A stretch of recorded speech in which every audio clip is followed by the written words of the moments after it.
one who packed parachutes and rigged loads for airdrop. It's like, I don't know if you've ever seen any of those commercials where a tank or something come out of the back of an aircraft. That was me. That was what I did. That was my job. We would pack parachutes, and this is the equipment what we would wear.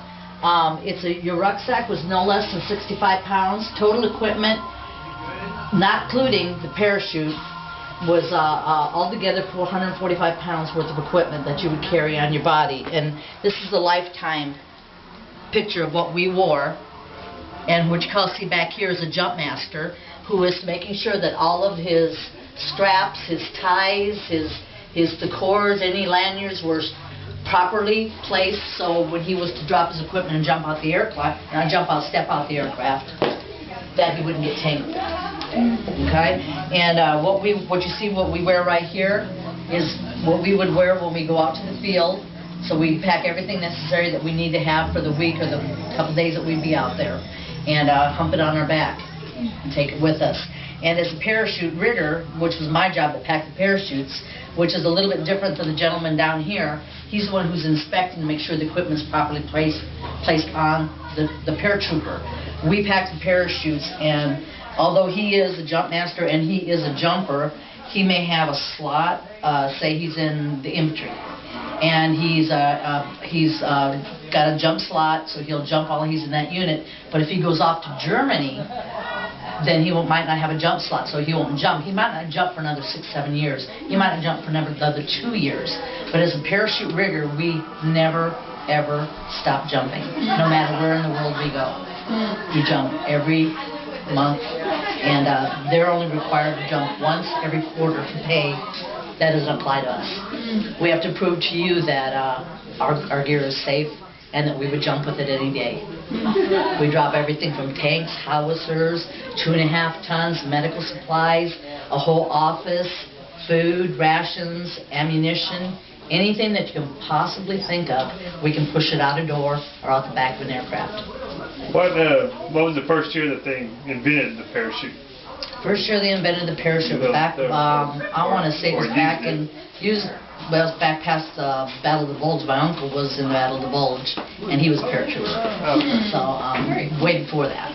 I'm not sure the exact date, but they have changed over in time, the different type of chutes that they had. And when I came in what you call it, with a big plate that was on the front of and it had 4 connections that came into that plate, and we called it the dial of death, because if you didn't turn it and hit it, and those things would pop open, it would drag you down the drop zone if it was a windy day. And that's why we called them the dial of death. So about how many jumps have you done in your lifetime? I quit counting jumps after my 5th year, because we had to jump every month. We could jump 3 and 4 times a month. We can jump 3 and 4, 5 times in a day. But you only get paid once a quarter. So they only log in the jumps that you do for pay purposes.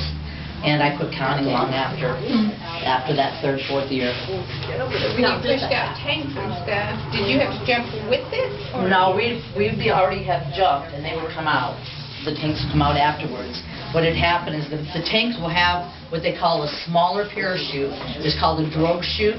So that one would come out the back of the aircraft first. It would catch that wind. It would pull those other parachutes that were hooked to the tank and pull them out, and they would all unfold.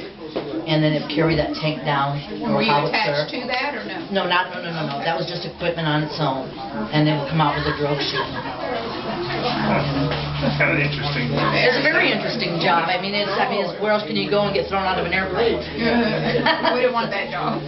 But it actually is. It was really a good job, and I'd do it again. Pretty neat parachute to hold a tank.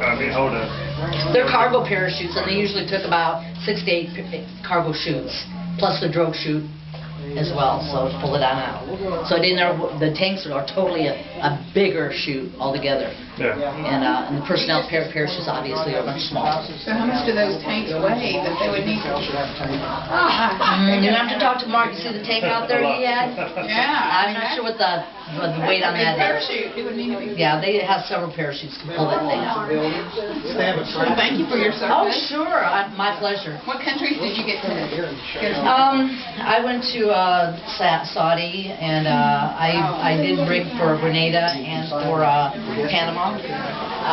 I didn't jump, but I did the rigging. So that was my campaign. Thank you. You're welcome.